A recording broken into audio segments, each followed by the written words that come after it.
sing a note, don't know anything about singing, except in the shower. But music does something to stir the soul. I'm going to explain this song here in just a moment. And thank you, Kurt, for allowing me to be here. It's good to be with you folks. I love meeting folks. Kurt was one of the first ones to reach out to me and welcome me to the area. And I don't forget that. I don't take that lightly. I sure don't. And if you'd have told me that in 1974, when I preached my very first sermon as a freshman in college, that I'd be up here with an iPad and a phone, I said, you are absolutely out of your mind. I'll use index cards. That's about as far as I went. But I've got my phone up here. Usually I don't have that up there. Because I chose, you never know what kind of topic to choose. You don't know what people's needs are, but God does. And He always takes care of that. And so I chose this message, when God shows up, the wayward find mercy. On the way over here tonight, just taking a casual drive, I listened to the message, and a young lady that I've heard a little bit about, Olivia Lane, started singing a song. Does anybody want to guess what the name of that song was? When God Shows Up. I'm like, are you kidding me? I came in, I said, man, you got Wi-Fi. I got to pull this up. And let me show you. I'm going to just share a couple of the lyrics here from this great song. And this was her testimony. Her testimony about how she decided to give her life over to God. And she became a musician. And she wrote this.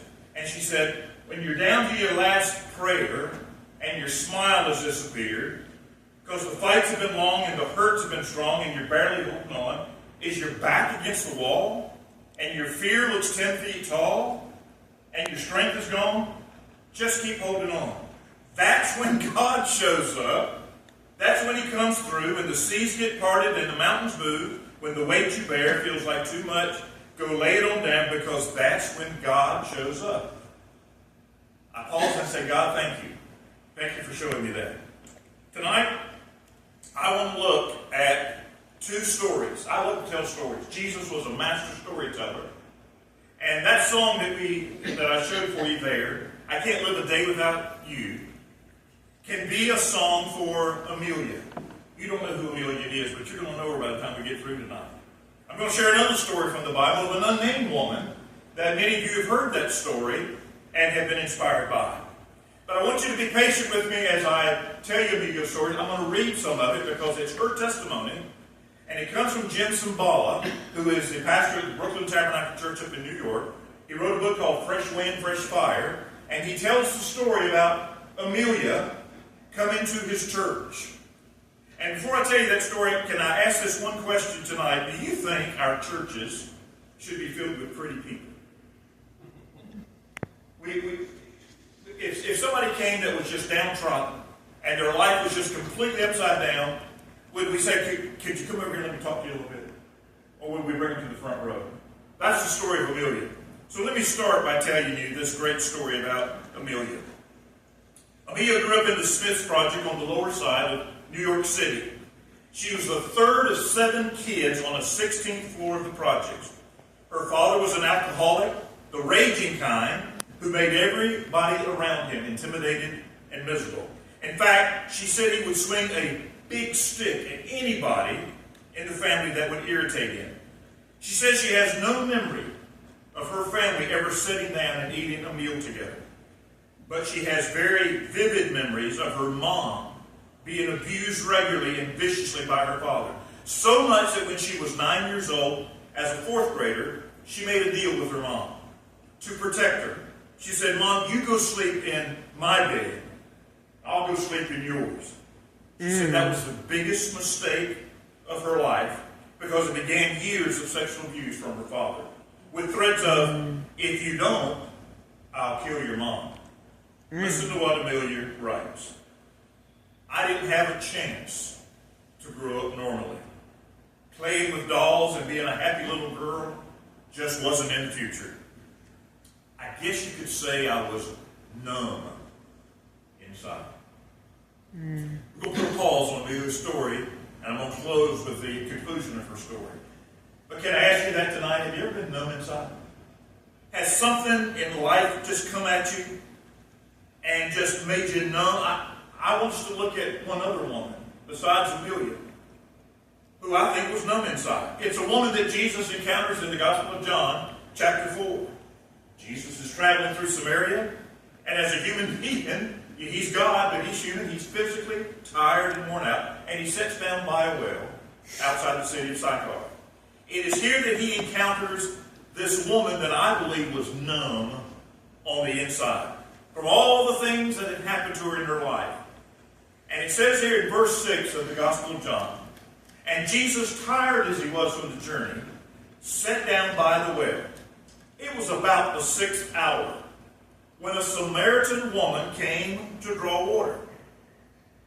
Now, when anybody reads that story, teaches that story, preaches about that story, you got to ask the question, why would a Samaritan woman come to draw water at noon, hottest part of the day, when everyone else came in the cool of the morning? Why would she come all the way out there in the heat of the day unless she wanted to avoid everybody else? That's exactly what she wanted to do. She was numb inside. She was tired of the whispers, the stares, and the gossip. And so she would come out when all the other ladies had left to draw water. And Jesus, who is not supposed to be speaking to a Samaritan, says, would you give me a drink? Now, in public, according to the Pharisees, you weren't supposed to speak to women, but Jesus had already proven, not only to the culture of the time, but to his disciples who were still trying to figure him out. You're not supposed to do that. And the next verse says his disciples had gone into town to buy food. They're nowhere around. So he tells them to go buy food. He's sitting here. And I think Jesus is breaking down social barriers. I think that's something the church misses. Breaking down barriers, because we like to be comfortable. That's why I asked that question. Would you be uncomfortable if somebody that's not pretty, I'm not talking about physique, I'm talking about somebody whose life is broken and numb, and they walk through the doors of Christian Chapel? Would we run to them or run away from them? Now, the Jews didn't associate with Samaritans. In fact, a Jew would say something like, I'd rather eat swine flesh than to eat Samaritan food. I mean, it was just a distaste, pure hate. And here the disciples being sent by Jesus in town to get food. I always try to imagine what they're saying amongst themselves. You know, we don't have everything recorded in the scriptures here. But I got to think that we're not supposed to be going through Samaria. We're not supposed to be doing this. What's he doing? We're going to get in so much trouble. But yet they're learning. Jesus is different. He does things countercultural. And he sent them into town to get food. And now this woman is sitting here, and she is absolutely shocked that a Jewish rabbi would speak to her. And she says, you are a Jew. I'm a Samaritan woman. How can you ask me for a drink? For Jews do not associate with Samaritans. I just love Jesus' answer to her. If you knew the gift of God, and you knew who it was who asked you for a drink, you would have asked him, and he would have given you living water. And in the next verse, this woman, and I'm going to try to envision what type of woman she was. She said, sir, you don't even have nothing to draw with. How are you going to get me water? Do you remember church camp? We do those camp dramas with our bathrobes. You know, our team leaders would say, go get you some clothes there, and we'd get our bathrobes. I guess we still had bathrobes back then. And they would like to do this drama right here. But we always chose a sweet little girl. You know, had a sweet little voice. I could be the woman at the well. You know, and she was cute. And I've been a team leader where I think, but you know, I don't think of this woman as very cute and sweet. I think this is a woman who's lived a rough life. She's been married 5 times, and she's living with a guy now. She's been hardened by life. I don't know if you ever watched this series, but if you ever watched Cheers, I think she'd be somebody like Carla. Okay? Like Carla just said, rah! You know, this is not a sweet woman. This is not somebody who's, I hope I get to see Jesus today. No. This is a woman who's been hardened by life, and she doesn't have a meek little voice. And maybe she's a little smart aleck. I mean, she said, you don't even have a bucket, buddy. You don't even have one of those leather pouches, and you're telling me that you're greater than Jacob who gave you the well? I think she's a smart aleck. And she's thinking, how dare you talk to me? But I also like to imagine what Jesus is thinking. And I think he's just smiling on the inside. He said, but listen, everybody who drinks of this water will be thirsty again. But whoever drinks the water that I give him will never thirst. Indeed, the water I give him will become in him a spring of water welling up to eternal life. What is she thinking at this moment? Who is this guy? Giving me water so I don't have to drink? At this moment, she's had it. I think she kind of spins on her heel. I can't prove any of this. I'm reading it, and I was always taught to tell stories as if you could put the characters up on the stage. That's what I kind of want to do for you tonight. But she kind of spins on her heels to walk away, and Jesus calls to her. He says, hey, go call your husband and come back. At that moment, she stopped like, what? I have no husband. Jesus said, yeah, I know. Matter of fact, the guy you're with now is not your husband, because you've already had 5 husbands, and the guy you're living with now is not your husband. She stops dead in her tracks, and now the uncomfortableness really hits another level. You know what you do when you get a little uncomfortable with the truth? Somebody confronts you, and you're like, oh, you know, I'll tell you this, you're out with people, and say, hey, man, what do you do for a living? I'm a pastor. Okay, well, I've always wanted to know this. Does the Bible say anything? Man, I want to get you in a religious discussion. And you're like, oh, man, I just want to get out of Walmart. I just want to check out here. But that's what this lady does here. And she says, there's a big debate between the Samaritans and the Jews. Samaritans say you're supposed to worship on the mountain. Jews say you're supposed to worship in Jerusalem. Since you're some kind of religious guy, why don't you tell me? And I think, again, Jesus must be thinking, wow, what an opportunity here. And he says neither. He says this, believe me, woman, the time is coming when you will worship the Father neither on this mountain nor Jerusalem. You Samaritans worship what you do not know. We worship what we do know, for salvation is from the Jews, yet a time is coming, and has now come when the true worshipers will worship in spirit and truth, for they are the kind of worshipers the Father seeks. God is spirit, and his worshipers must worship in spirit and truth. So I want you to imagine, I told you all that to get to this point here. Jesus is locking eyes with this broken, shattered, shame-filled woman. And he's saying to her, would you like to be a true worshiper? Wouldn't you like to know God? I think you're thirsty. She's thinking water in the well. And I think her attitude starts to change here, like, is this possible, this Messiah I heard about? Could this be the guy? And she responds to it. I know the Messiah is coming. And when he comes, he'll explain everything to us. And Jesus said, I'm the one that you're talking to. And at that moment, this woman finds living water for her soul, because guess what? God showed up. God showed up, and when God shows up, the wayward find mercy. And just about this time, the disciples come back. What are you doing? They're supposed to find a time talking with a woman and leaving her water jar. She goes back to town, and they're thinking, oh my goodness. Now this woman goes back to town, and she's got to be spreading the word. Could this be the promised Savior? Is this it? I've noticed 3 things in this story that I want to give you. And then we're going to finish with Amelia's story tonight that we started with. When God shows up, your true thirst is revealed.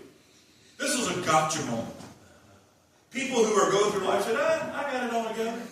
Everything in my life is going good, but when God sits down at the well of your life, you really find out how thirsty people are. You get to and you know what? It's not a conversation that you're going to have in the church office or sit down. It's when you're out hunting, fishing, out doing on the farm or whatever. That's when you really find out what a person's thirsty about. I have had more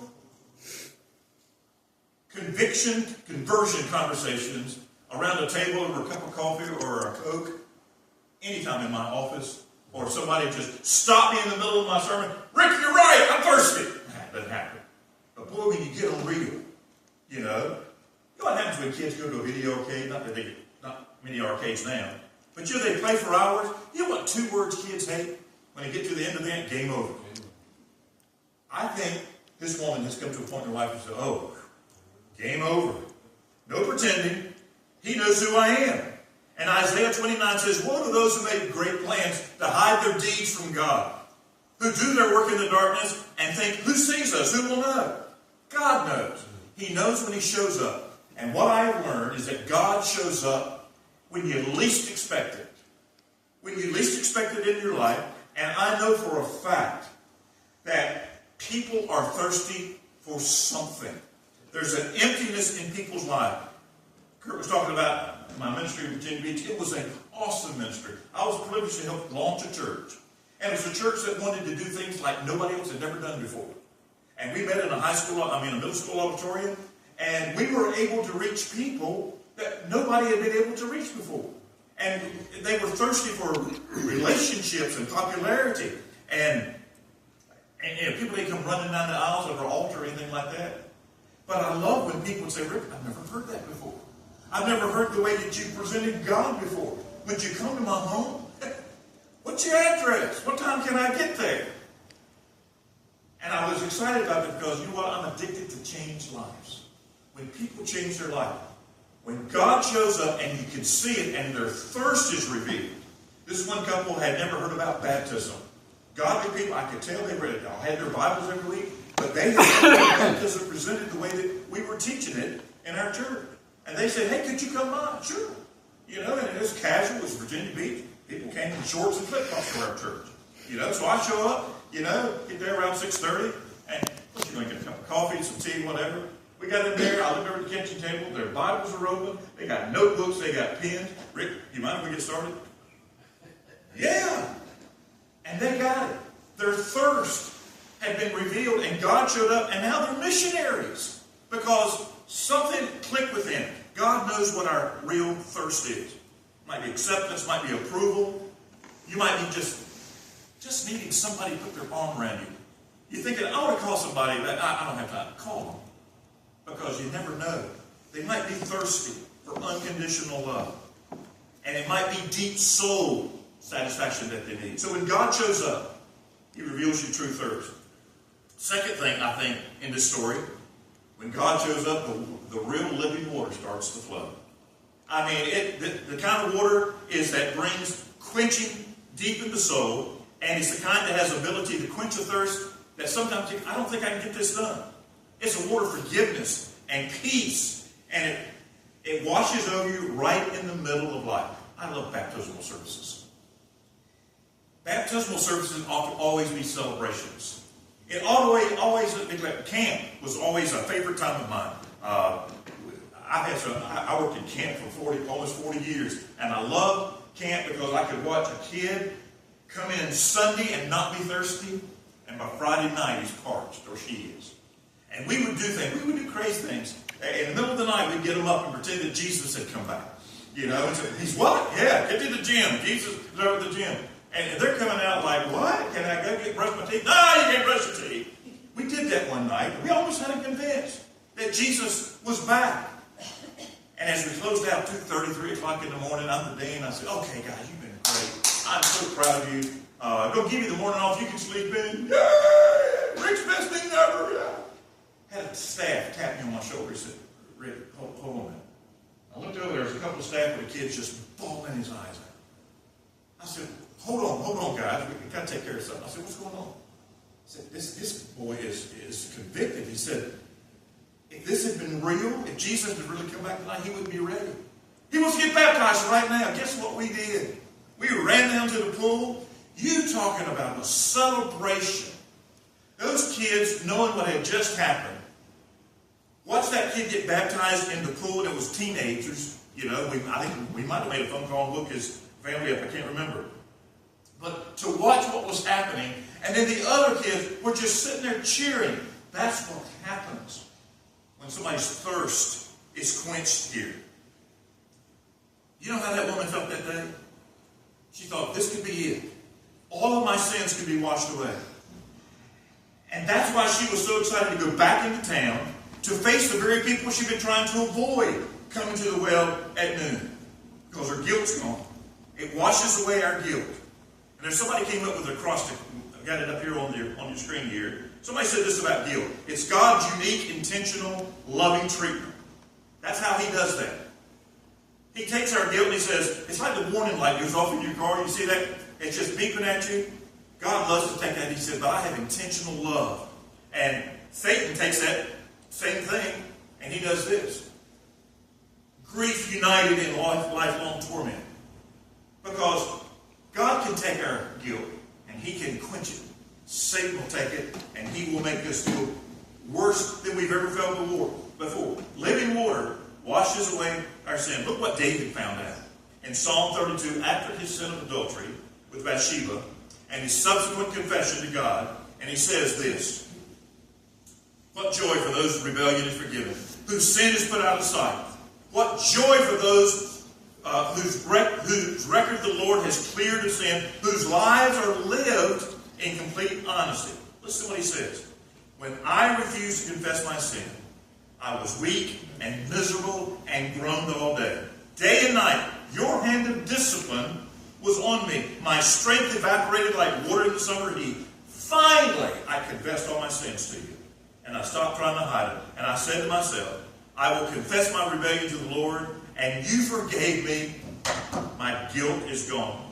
When God shows up, the real thirst is revealed, and the water will wash it clean. There's one more thing that I say in this story. When God shows up, you finally find the lover of your soul. People are looking for love. And they're not looking for love that the world offers, because many have tried that and it didn't work. There are people that have busted relationships and they feel guilty about that. They can't get rid of the guilt. Maybe you've got children or siblings and maybe they're still dealing with that. But here is Jesus who looked into this woman's soul, who had been with 5 men, living with another now. And I believe that he looked at her soul and he says, I know about your past. I know about your shame. I know everything you've done about your reputation. And I know why you're here at noon. And I want you to know, today, you are a much loved woman. People jump from all kinds of things in life. And as a church, and as pastors, we get frustrated in life because we want to fix it. We want to offer that. I have found that testimonies of a changed life can really bring a person to be introduced when God shows up. The closing of Amelia's story is a little lengthy, and I pray that you'll bear with me. Because the result of what happened to this young woman's life, and what happened is that she showed up at Jim Sabala's church to talk to him. And what I'm going to be reading to you is what he recorded in his office. So, all kinds of people would come to the doorsteps there. This woman just happened to be named Amelia. And so, I want you to listen to her talking. He recorded on a tape recorder, asked her a good question. Here's what she said. One time I got to go to a girlfriend's house after school. Her name was Jeanette. To my amazement, there was no fighting in this place. It was peaceful and loving, and the family members actually listened to each other and smiled. My heart just welled up with me, I thought, boy, I wish I could have a home like that. It was so nice being there. I stayed longer than I should have, and I stepped outside. My mother was waiting. Where have you been? I worried to him. Your father's looking for you, and he's really mad. And the minute I stepped foot inside of our apartment, my dad grabbed me, pulled me into his room, and I caught such a beating that when I come out, I was covered in blood. It finally came to the point that I knew I was going to have to spend the night with my father. And so I would hide a screwdriver or a knife under the mattress, intending to kill him. Yeah, he's my father. But this is absolutely wrong. He is so evil, he has to die. But when I actually came to using my weapon, I could never muster up the courage. So night after night after night, I would submit to him. This went on for years until I was 16. I was plotting with my sisters and brothers to get out of this house as soon as possible. And for me, the escape route happened to be a boy named Richard, who lived in the building across from us and was in my grade at school. So we started hanging out together, much to my father's displeasure. The only way I knew to get Richard to accept me and love me was to give him my body. Wasn't that what all men wanted? So we soon found a pastor to marry us. We had a big reception in the community center of the projects. I don't recall that my father ever attended. He was always hostile to my boyfriend, certainly to my new husband. It was very hard to have a normal relationship with my teenage husband. intimacy of any kind got me thinking of my father again. Our marriage never really had a chance. Meanwhile, Richard introduced me to drugs. Started with pot. First I didn't like it, but he kept coaching me along, and soon I realized it would make me forget all my problems, at least for a while. But then came LSD. Then came cocaine. I tried shooting up some heroin, but I didn't like it because it was a downer. I wanted anything I took to lift me up and make me happy. The marriage lasted a little more than a year, and I found myself intrigued with other men, and with some women as well. Richard and I split up. He headed off to the Army. Meanwhile, I got involved with one man after another, trying to stay high 24 hours a day.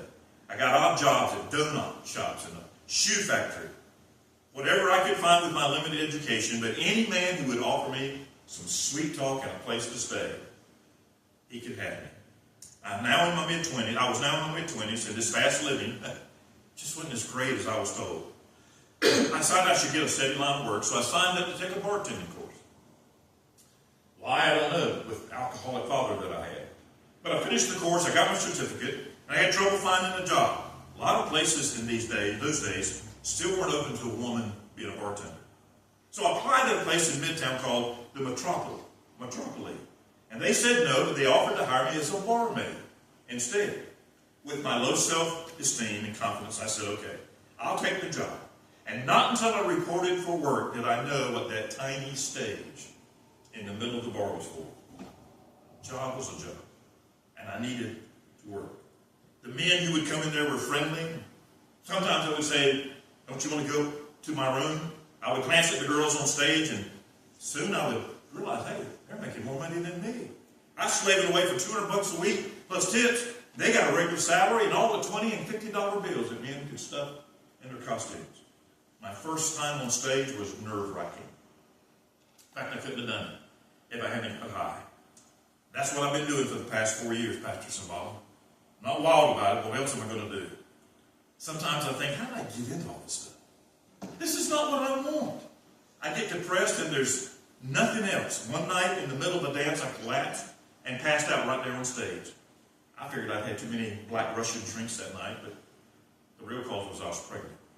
I'd been pregnant several times before, but I always got abortions, so I could keep working. But for some reason, I wanted to go ahead and see what it was like to have a baby. Father took off. I was left all alone, the racist kid, and I was unable to work due to pregnancy. Finally, the electricity was shut off because I couldn't pay the bill. I hit bottom. So I said, I know how to solve this. I'll just take my life.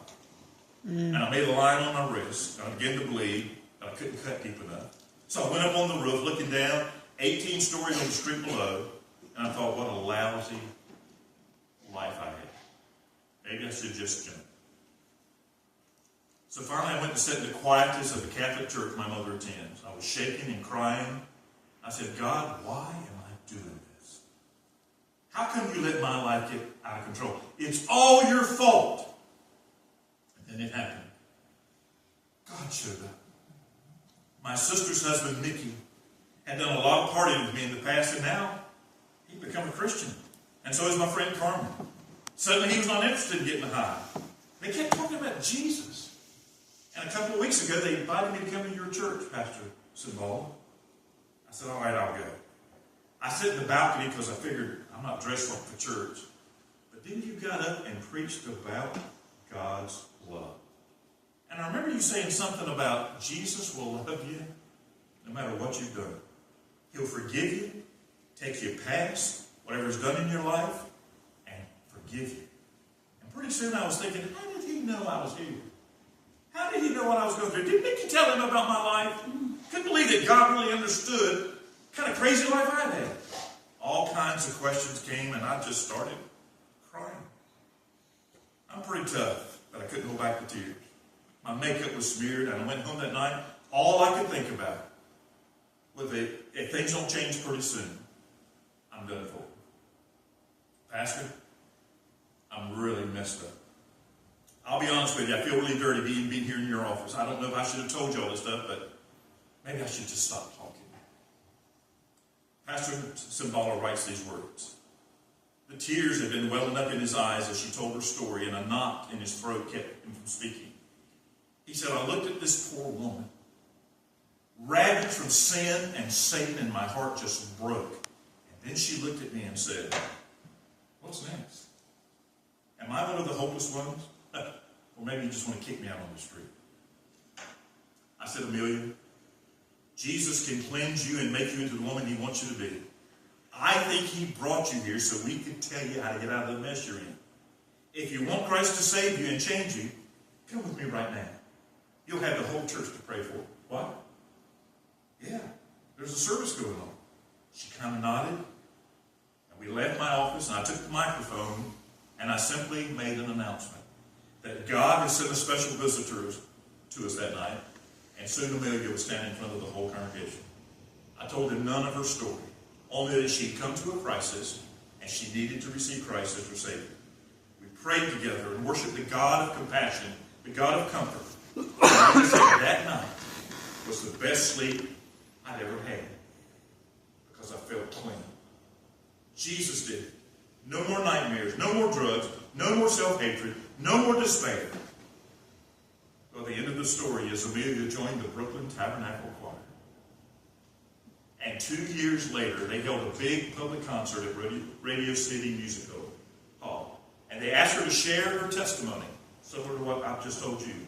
The choir sang a song after her story that said there's a blood-cleansing flood that flows from Calvary. And they showed some pictures that Amelia had shared. And they played that song, "I Can't Live a Day Without You." That's Amelia's song. The reason I took so long to read that story is because I believe in Martin County there are people like Amelia. Absolutely. We may not have met them. You may be thinking, "I know where they live, Rick. They live next door to me. They're my co-worker. It's my brother. It's my ex." If God can cleanse Amelia, if he wants to be the lover of her soul, if he can cleanse the woman at the well, I believe Jesus wants to recapture his stolen property. And I would ask tonight, what's keeping us from calling out? When I come across somebody who's told me it's a lost cause, I already know that they're a lost cause because I can't save them. And I say, "God, just use me. But somehow would you just use me?" And I believe there's people all over Martin County. There's people on Sunday morning sitting on their couch with a cup of coffee, with a beverage, say they don't need Jesus. But when God shows up, their thirst is revealed. You and I are those who go to the well and say, "Can I give you some permanent, eternal water?" Can God show up in your life right now? He can. But he's got to use us. Revivals are different than they used to be, but I believe it can be a starting point to save one soul. One soul at a time. I simply ask you tonight, as Kurt comes up and closes us, who's the Amelia in your life? It may not be able to come out of the story of what I've just taken the time to read, but there's an Amelia somewhere in Martin County. And I pray that beginning tonight, that you'll run into it. And God will show up in their life.